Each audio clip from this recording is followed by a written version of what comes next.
Mi madre se burlaba diciendo que limpiar no era un trabajo real. Durante 20 años pagué sus facturas y sus caprichos. El día que me fui, me llamó inútil. Hoy ella no tiene agua ni luz, ni casa y yo vivo en la casa que compré con el dinero que ella despreciaba. Desde que cumplí los 18, mi vida ha girado en torno a baldes, trapeadores y el olor penetrante de los productos de limpieza. Empecé a limpiar casas justo después de graduarme de la preparatoria, no porque fuera mi sueño, sino porque mi padre decidió que la vida familiar no era para él y se largó, dejándonos a mi madre, Marta, y a mí con una pila de deudas y cero ingresos. Ella nunca había trabajado, siempre se jactó de ser una madre de tiempo completo, una excusa bastante conveniente para pasarse el día viendo la televisión y fumando en el sofá. Así que me tocó a mí, el único hijo, arremangarme y empezar a traer dinero a casa. Lo que comenzó como una forma de ayudar para pagar la renta y la comida, se convirtió, de una manera tan gradual que apenas me di cuenta, en mi total y absoluta responsabilidad. Durante 2 putas décadas, cada centavo que gané fue directamente a sus manos o a pagar las facturas que ella acumulaba. No hablo solo de lo básico, no. Pagaba la renta del apartamento, las facturas de la luz, el agua, el gas, el paquete de cable más caro porque no se podía perder sus novelas. Y su plan de celular ilimitado para que pudiera pasar horas chismeando con sus amigas. Además de eso, estaba su manutención, dinero para sus cigarros, sus tintes para el pelo, sus cremas carísimas que compraba por catálogo, sus almuerzos en restaurantes con sus amigas igual de mantenidas que ella. Y cualquier otro puto capricho que se le antojara. Mientras yo llegaba a casa con la espalda rota y las manos agrietadas por los químicos, ella se quejaba de que el aire acondicionado no enfriaba lo suficiente. Yo era su plan de pensiones, su cajero automático personal, su esclavo. Y lo peor de todo es que, en el fondo de su ser, me despreciaba por ello. Para ella, mi trabajo no era honorable, era una fuente de vergüenza. En las reuniones familiares, siempre encontraba la manera de meter un comentario. Si alguien preguntaba a qué me dedicaba, ella respondía por mí con una sonrisita condescendiente: «Ay, Javiercito está en el negocio del saneamiento», como si usar la palabra limpieza fuera demasiado vulgar. Una vez, delante de mis tíos, me dijo que olía a pobreza industrial por el desinfectante que usaba. Se burlaba de que un hombre hecho y derecho se dedicara a limpiar la mugre de otros y me preguntaba cuándo iba a conseguir un trabajo de verdad, en una oficina. Cada palabra era una pequeña daga, un recordatorio constante de que, para la mujer a la que le estaba dando todo, yo no era más que un fracasado útil. Pero aquí está la cosa que ella nunca supo. Mientras ella se burlaba, yo estaba construyendo mi escape. Hace unos 10 años, abrí una cuenta de ahorros en un banco diferente, una a la que ella no tenía acceso y de cuya existencia no tenía ni puta idea. Se convirtió en mi ritual secreto, mi pequeña rebelión silenciosa. Cada vez que ella me lanzaba un insulto, yo me prometía a mí mismo transferir dinero a esa cuenta.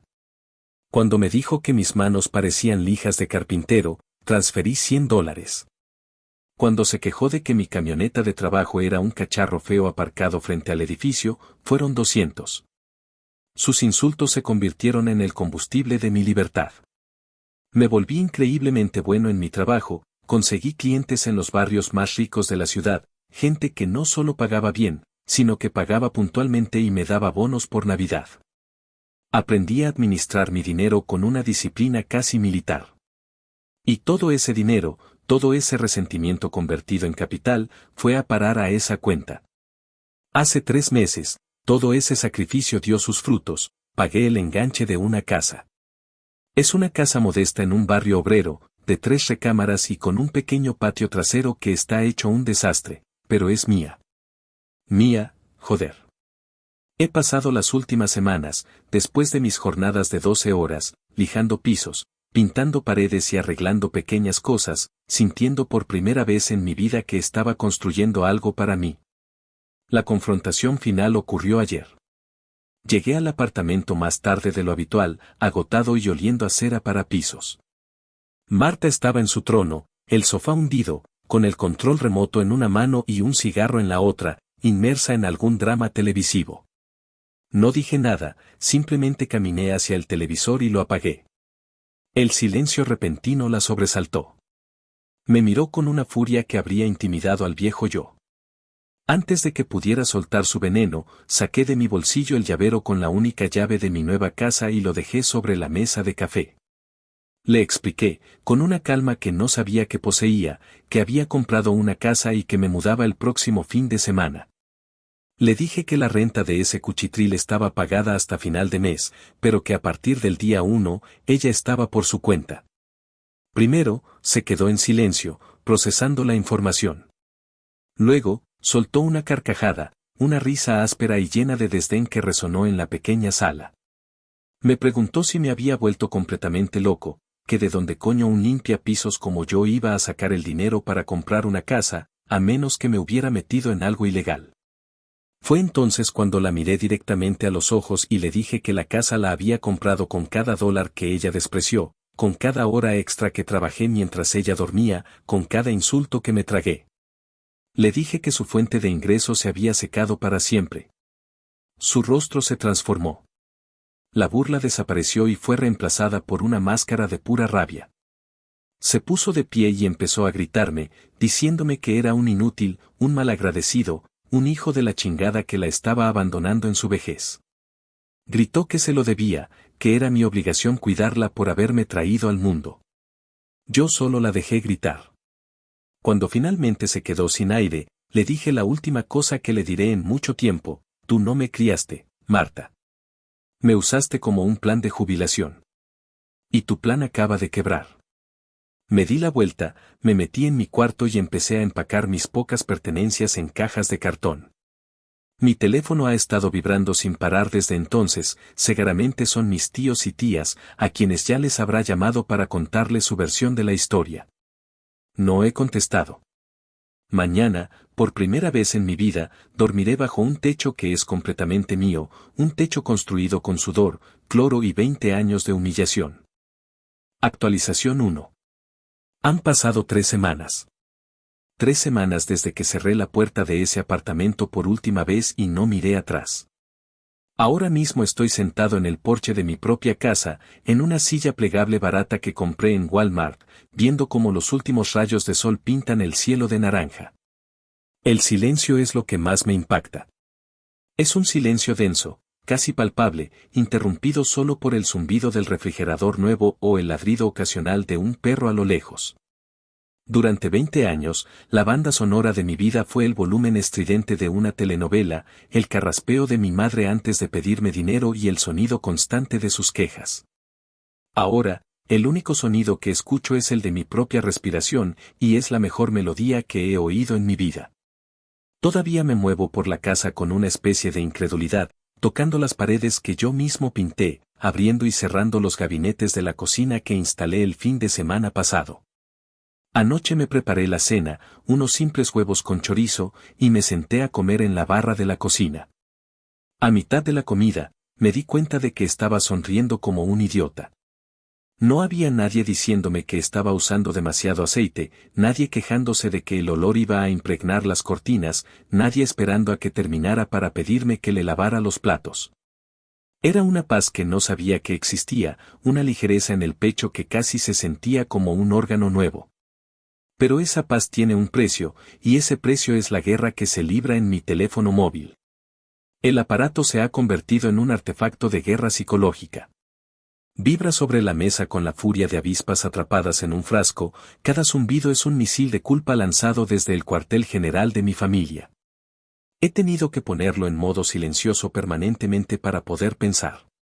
La ofensiva está siendo liderada por mi tía Carmen, la hermana mayor de mi madre y su más leal secuaz.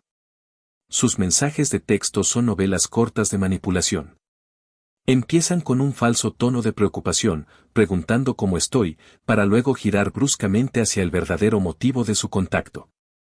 Me ha dicho que lo que hice es una crueldad que no tiene nombre, que mi madre, Marta, está sumida en una profunda depresión y que apenas prueba bocado. Esto último me provoca una risa amarga, porque conozco a mi madre y sé que su idea de no probar bocado es saltarse la segunda ración de postre. Otros primos y tíos se han unido al coro, cada uno con su propio verso en la misma canción de mierda. Me dicen que soy un malagradecido, que olvidé de dónde vengo y que la familia es sagrada. La hipocresía es tan densa que casi podría embotellarla y venderla como limpiador multiusos. ¿Dónde estaba esta sagrada familia cuando yo tenía 20 años y limpiaba baños en Nochebuena para poder pagar la factura de la calefacción? Los mensajes de voz de mi madre son un capítulo aparte. Son una montaña rusa de emociones tóxicas. Los primeros eran pura furia, una letanía de insultos que habrían hecho sonrojar a un marinero.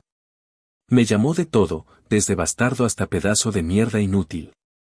Cuando se dio cuenta de que los insultos no funcionaban, cambió de táctica. Los mensajes se volvieron lastimeros, con una voz temblorosa y llena de falsa pena.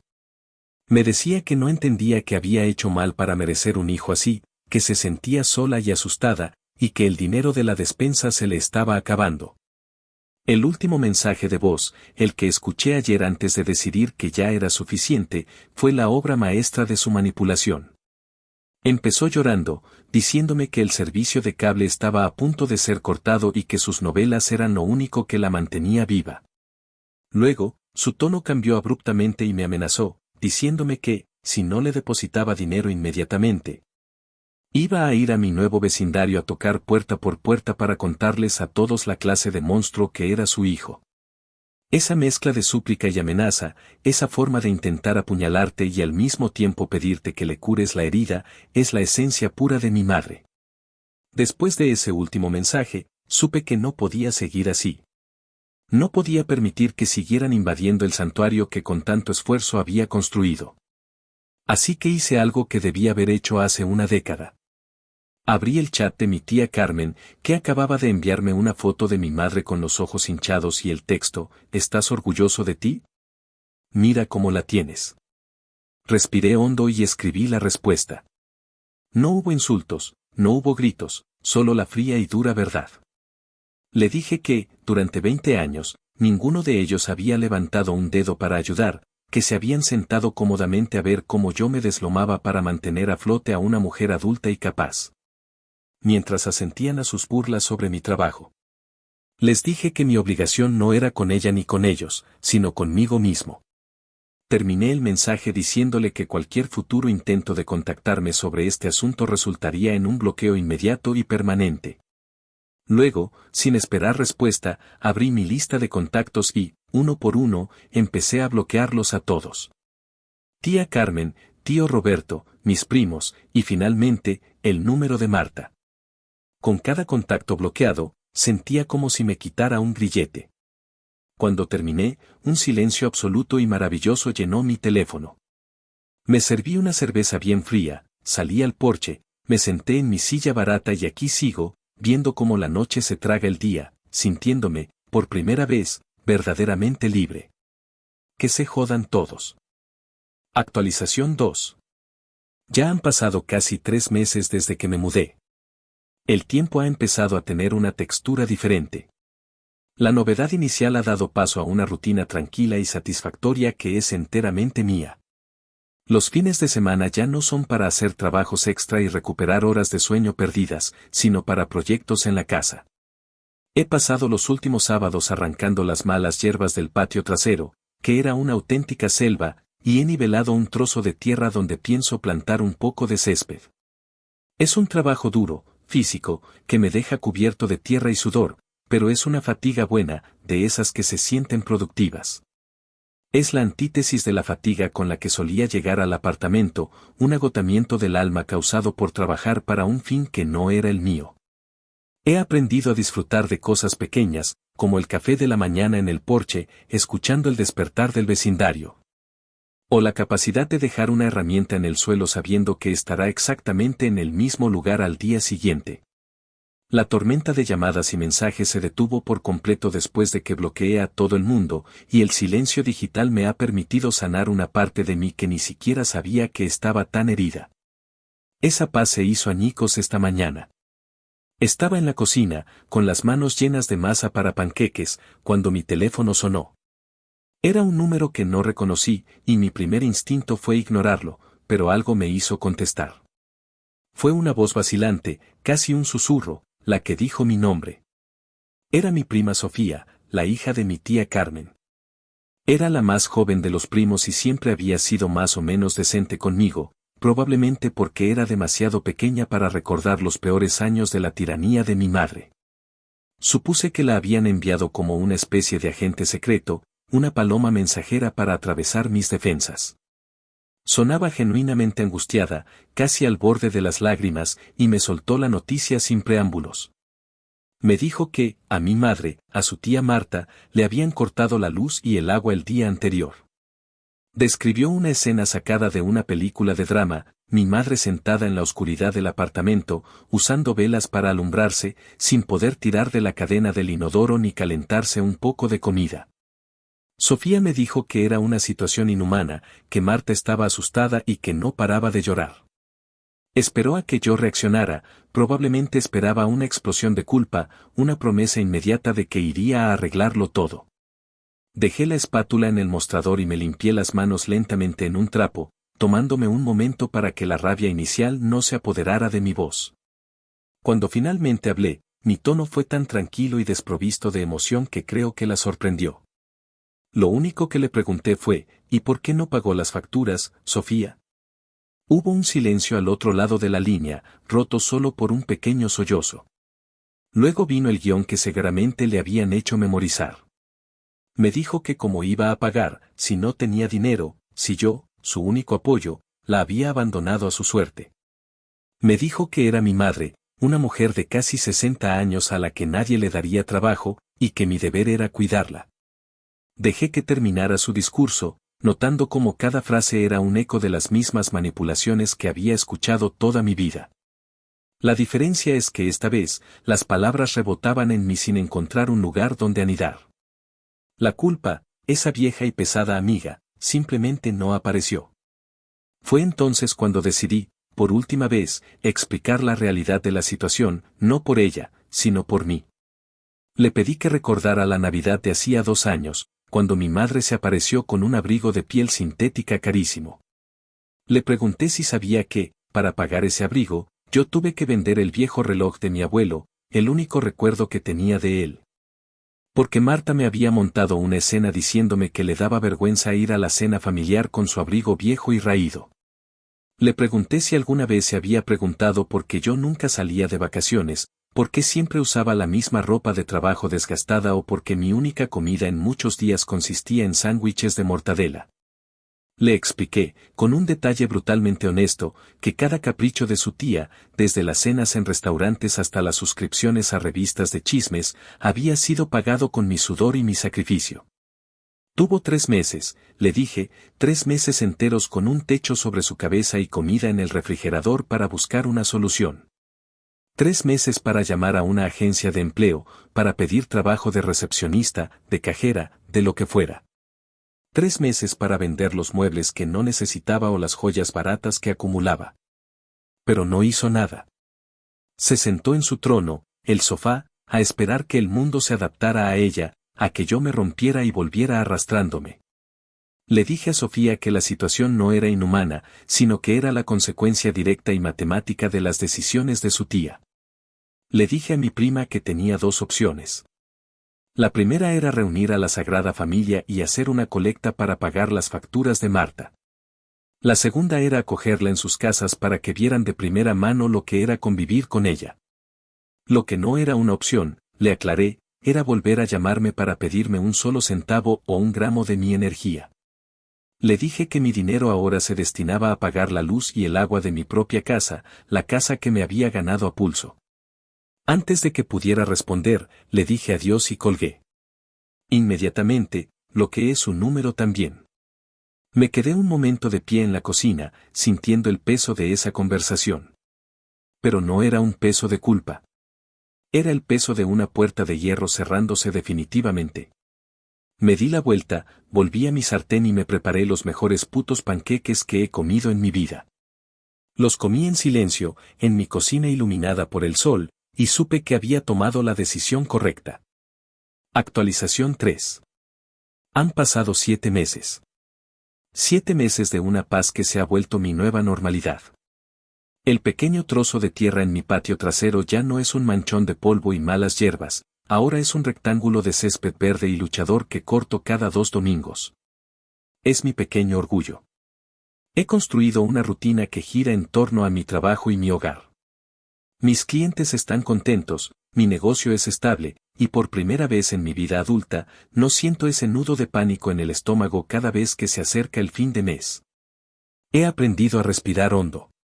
Sin embargo, una parte de mí sabía que esto era solo la calma entre dos tormentas. Sabía que las consecuencias de la inacción de mi madre eventualmente crecerían hasta convertirse en un monstruo que ni toda la familia reunida podría ignorar.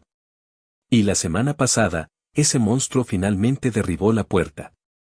La llamada no vino de un número bloqueado ni de un pariente, sino del señor Henderson, el dueño del antiguo apartamento. Un hombre mayor y decente con el que, a lo largo de los años, había desarrollado una relación de respeto mutuo, basada en el hecho de que yo siempre pagaba, aunque a veces fuera tarde y con disculpas. Me llamó, me dijo, como una simple cortesía.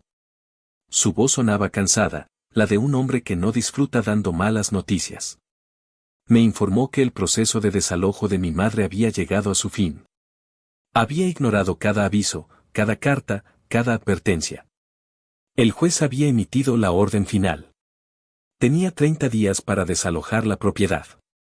El señor Henderson se disculpó, diciendo que no tenía otra opción, que era un negocio y que no había recibido un solo centavo de alquiler desde que yo me fui.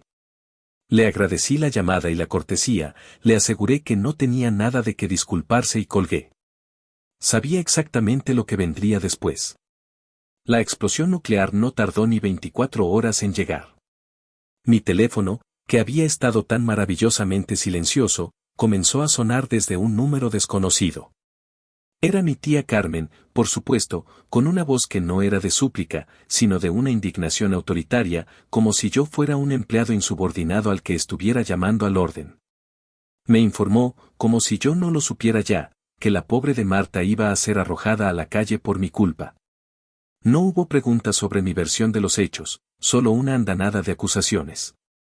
Pero esta vez, no llamaba solo para culparme. Llamaba con una solución, un plan que aparentemente la familia había ideado en una especie de consejo de guerra desesperado. La propuesta era tan demencial, tan descaradamente egoísta, que al principio pensé que era una broma de mal gusto. Mi tía Carmen, con la seriedad de un general dictando términos de rendición, me comunicó que la única salida lógica era que yo vendiera mi casa. Sí, mi casa. La casa por la que había sacrificado mi juventud. Según su plan, yo debía venderla inmediatamente, y con el dinero de la venta, comprarle a mi madre un pequeño condominio o un apartamento para que pudiera vivir con la dignidad que se merece por el resto de su vida. Yo, por supuesto, podría alquilar un pequeño cuarto en algún sitio o, supongo, mudarme debajo de un puente. Me quedé en silencio por un momento, simplemente procesando la magnitud de su delirio. Y entonces, empecé a reír. No fue una risa pequeña y nerviosa, sino una carcajada profunda, sonora y liberadora que salió desde el fondo de mis entrañas. Reí tan fuerte que tuve que apartar el teléfono de mi oreja. Mi tía al otro lado de la línea empezó a chillar mi nombre, preguntándome si me había vuelto loco. Cuando finalmente pude controlar la risa, todavía con lágrimas en los ojos, le dije, esa es la cosa más estúpida que he oído en toda mi puta vida, y le colgué antes de que pudiera responder. Pero sabía que no era suficiente. Un solo no, una sola conversación, no detendría esto. Eran como una plaga. Necesitaba quemar el campo entero para que no volvieran a crecer. Así que abrí un nuevo mensaje de texto. En el destinatario, agregué el número desconocido de mi tía y los números de todos los primos y tíos que pude recordar. Y escribí el manifiesto final de mi independencia. Les escribí que había sido informado de su brillante y generoso plan para que yo resolviera el problema que todos habían ignorado durante meses. Les dije que admiraba la audacia que se necesitaba para exigir que yo destruyera mi vida y mi futuro para enmendar las consecuencias de las decisiones de otra persona. Les recordé las décadas de cenas familiares en las que todos se habían reído o asentido en silencio mientras Marta se burlaba de mi trabajo. El mismo trabajo cuyos frutos ahora querían confiscar como si fueran una especie de impuesto revolucionario familiar. Les pregunté dónde estaban sus magníficas soluciones cuando a ella le cortaron la luz, por qué ninguno le ofreció una habitación de invitados entonces. Les señalé la ironía de que su única idea involucrara la destrucción del único bien que yo había logrado conseguir en mi vida. Y luego les di la única solución real. Les dije que Marta era su hermana, su cuñada, su tía. Que, si su situación les causaba tanta angustia, la solución estaba en sus propias casas y en sus propias cuentas bancarias. Que hicieran una colecta, que establecieran un sistema de rotación para que viviera con cada uno de ellos un mes. Les dije que dejaran de buscar un chivo expiatorio y empezaran a actuar como la familia sagrada que tanto decían ser. Terminé el mensaje con una frase final: consideren esta mi última comunicación sobre cualquier tema. Cualquier intento futuro de contacto por parte de cualquiera de ustedes será ignorado y, de ser necesario, denunciado como acoso. Apreté enviar. Luego, apagué el teléfono, lo dejé en la encimera de la cocina y salí a mi patio trasero. Me senté en el césped que yo mismo planté, sentí la tierra bajo mis manos y miré mi pequeña casa. El último misil había sido lanzado. Ahora, solo quedaba el silencio. Actualización 4. Ha pasado un año entero desde que me mudé. 12 meses. A veces, la vida que llevaba antes se siente como si le hubiera pasado a otra persona, como una película que vi hace mucho tiempo. Mi negocio, contra todo pronóstico y a pesar de las predicciones de mi madre de que fracasaría, ha empezado a crecer. Ya no soy solo yo y mi vieja camioneta. Hace 3 meses, contraté a mi primer empleado, un chavo joven y trabajador llamado Leo, y tuve que comprar una segunda camioneta, esta vez una mucho más nueva y profesional. El logo que diseñé en mi computadora se ve bien en el costado del vehículo. Es un sentimiento de orgullo tan profundo y real que a veces me abruma. El césped de mi patio trasero ahora es un tapete verde y exuberante. Construí una pequeña parrilla de ladrillos en una esquina y he pasado más de una tarde de domingo con un par de cervezas y el olor a carne asada flotando en el aire. La casa ya no se siente como una casa, se siente como un hogar. Y el silencio, ese silencio que al principio era tan extraño, ahora es mi compañero más preciado. Es el sonido de la libertad, el sonido de la ausencia de drama. La paz se mantuvo. Después de mi mensaje de texto grupal, la comunicación por parte de mi familia se detuvo por completo. Fue como si hubiera lanzado una bomba de neutrones que eliminó toda la toxicidad, pero dejó los edificios intactos. Sé, a través de un primo lejano con el que hablé en un funeral hace un par de meses, los detalles generales de lo que sucedió. Tal como era de esperar, el desalojo se llevó a cabo. Y tal como lo predije, cuando llegó el momento de la verdad, ninguno de los miembros de la Sagrada Familia estuvo dispuesto a asumir la carga permanente que era mi madre. Se convirtió en una especie de refugiada familiar, rebotando de un sofá a otro en un ciclo de bienvenida desgastada. Estuvo 3 semanas con mi tía Carmen, hasta que tuvieron una pelea monumental porque mi madre se negó a lavar un solo plato, argumentando que ella era la invitada.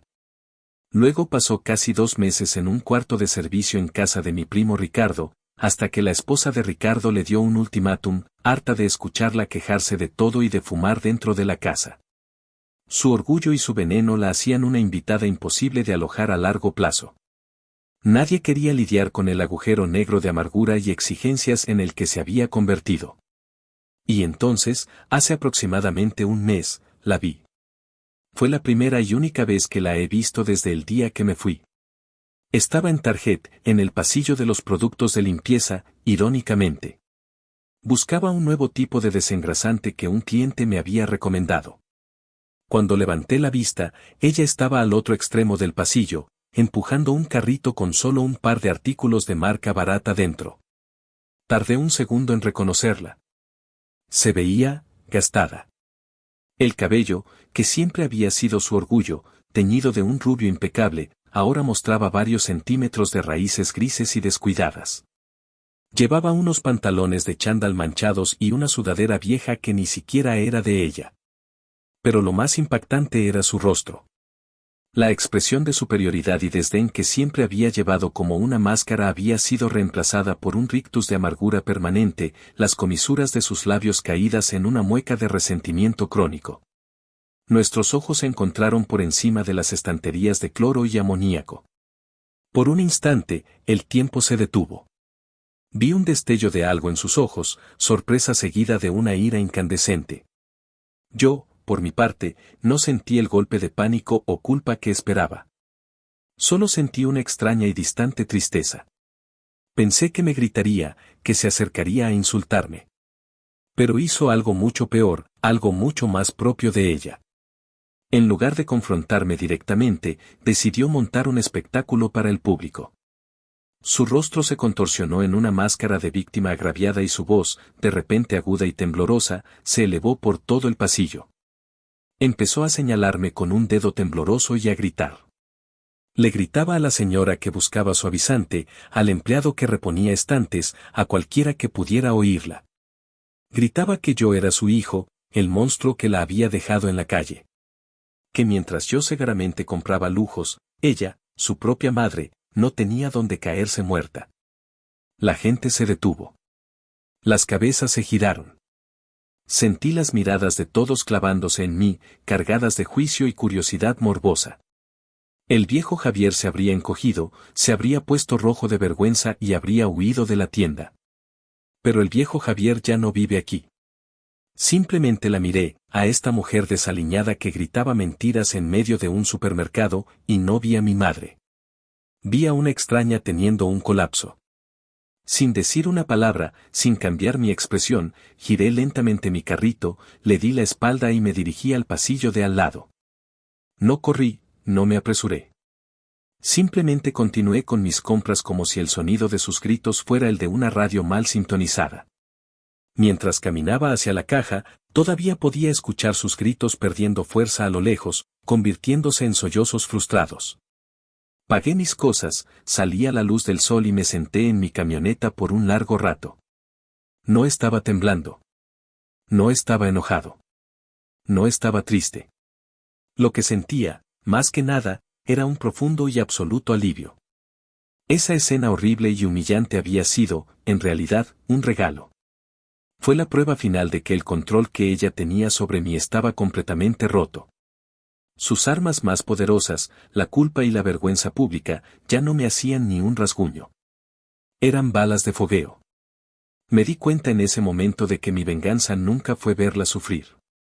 Mi venganza era esto, estar bien a pesar de todo. Estar en paz. Arranqué el motor y me dirigí a casa, un lugar limpio y tranquilo, construido con el dinero que ella siempre despreció. Actualización final. Han pasado 3 años más. Parece increíble que ya haya pasado tanto tiempo. A veces, cuando estoy trabajando en el pequeño jardín que mi prometida, Elena, y yo hemos cultivado en el patio, un recuerdo fugaz de mi vida anterior me cruza la mente. Pero se siente como ver una fotografía descolorida de un extraño. La vida que he construido en estos años es tan sólida y vibrante que ha opacado por completo las sombras del pasado. Mi negocio, Limpieza Impecable Javier, ha crecido de una manera que nunca me atreví a soñar. Aquel primer empleado, Leo, ahora es mi jefe de equipo. Tengo a 4 personas más trabajando conmigo a tiempo completo, 2 camionetas más, y hasta alquilo una pequeña oficina con un almacén para guardar el equipo y los suministros. Ya no soy el tipo que llega a casa oliendo a cloro, ahora soy el tipo que hace las nóminas y se reúne con clientes corporativos. El trabajo que mi madre consideraba la máxima humillación se ha convertido en una empresa respetable que les da empleo a 5 familias y me ha proporcionado una seguridad financiera que es la base de mi tranquilidad. Mi casa ya no es solo mía. Ahora es nuestro hogar. Elena, una maestra de primaria a la que conocí en una ferretería mientras discutíamos sobre la mejor marca de pintura, llenó los espacios silenciosos con risas, música y el olor a galletas recién horneadas. Estamos planeando nuestra boda para la próxima primavera, algo pequeño, aquí mismo, en el patio trasero que con tanto cariño hemos transformado. He construido una vida, no solo una existencia. Una vida llena de respeto mutuo, de apoyo y de un amor tranquilo que no exige nada más que ser correspondido. La conexión con mi antigua familia es prácticamente inexistente. Es un capítulo cerrado y archivado. La única excepción es mi prima Sofía. Una vez al año, en mi cumpleaños, me envía un mensaje de texto corto y educado: «Feliz cumpleaños, primo. Espero que estés bien». Y yo siempre respondo: «Gracias, Sofía. Yo también lo espero». Nunca hablamos del pasado, nunca mencionamos a Marta. Sin embargo, en su mensaje de este año, añadió una postdata, casi como si sintiera la necesidad de dar un cierre final a ese capítulo para ambos. Me contó, de manera muy escueta y sin adornos, cuál había sido el destino final de mi madre. Después de rebotar por las casas de los familiares durante casi un año, agotando la paciencia y la buena voluntad de todos, finalmente se encontró sola. Sin nadie dispuesto a acogerla, terminó en el sistema. Ahora vive en un pequeño apartamento de una recámara en un complejo de viviendas para personas de bajos ingresos al otro lado de la ciudad, un lugar subsidiado por el gobierno. Sofía mencionó que la había visitado un par de veces por obligación y que el lugar era deprimente, pero limpio. Me dijo que Marta no ha cambiado en lo más mínimo. Pasa sus días quejándose de sus vecinos, de la calidad de la comida que le dan en el comedor comunitario y, sobre todo, de mí. Sigue siendo la víctima en la gran ópera de su vida, y yo sigo siendo el villano que arruinó su glorioso destino. La parte que realmente me confirmó que hice lo correcto fue la última frase del mensaje de Sofía. Me dijo que, en su última visita, mi madre le preguntó, con total seriedad, si creía que yo ya había aprendido mi lección y si estaba listo para asumir mis responsabilidades como un buen hijo. La total y absoluta falta de autoconciencia fue asombrosa. Después de todos estos años, de todas las consecuencias directas de sus acciones, ella todavía cree que la que está equivocada soy yo, que esto es una especie de berrinche de mi parte que en algún momento se me pasará. No le respondí a Sofía sobre esa parte, no había nada que decir. Simplemente borré el mensaje y seguí con mi día. Esa pregunta, esa pequeña ventana a su mente inalterada, fue la validación final de que cortar el cordón umbilical no fue un acto de crueldad, sino un acto de supervivencia. Ella nunca iba a cambiar, nunca iba a sentir remordimiento, nunca iba a ver mi contribución a su vida como algo más que su derecho de nacimiento. Salvarme a mí mismo era la única opción posible. Así que aquí termina la historia. No con una explosión, sino con el murmullo tranquilo de una vida bien vivida. Al final, mi venganza no fue su caída, aunque ésta fuera inevitable. Mi venganza es el sonido de la risa de Elena en la cocina. Es la satisfacción de firmar los cheques de pago de mis empleados. Es el tacto de la tierra fresca en mis manos cuando planto flores nuevas en mi jardín. Es despertarme cada mañana en una cama cómoda, en una casa que compré con el dinero que ella llamaba sucio, junto a una mujer que respeta el trabajo que hago con mis manos. Ya no siento odio por mi madre. El odio es una emoción activa, requiere energía, y ella ya no merece ni un solo vatio de la mía. Simplemente, no siento nada. Es un eco lejano, un ruido de fondo que apenas se distingue. Ella eligió una vida de orgullo y amargura, y ahora cosecha sus frutos en un apartamento subsidiado. Yo elegí la dignidad del trabajo duro, y mi cosecha es la paz. Y en la tranquilidad de mi hogar, puedo decir honestamente que el inútil, el limpiapisos, ha ganado.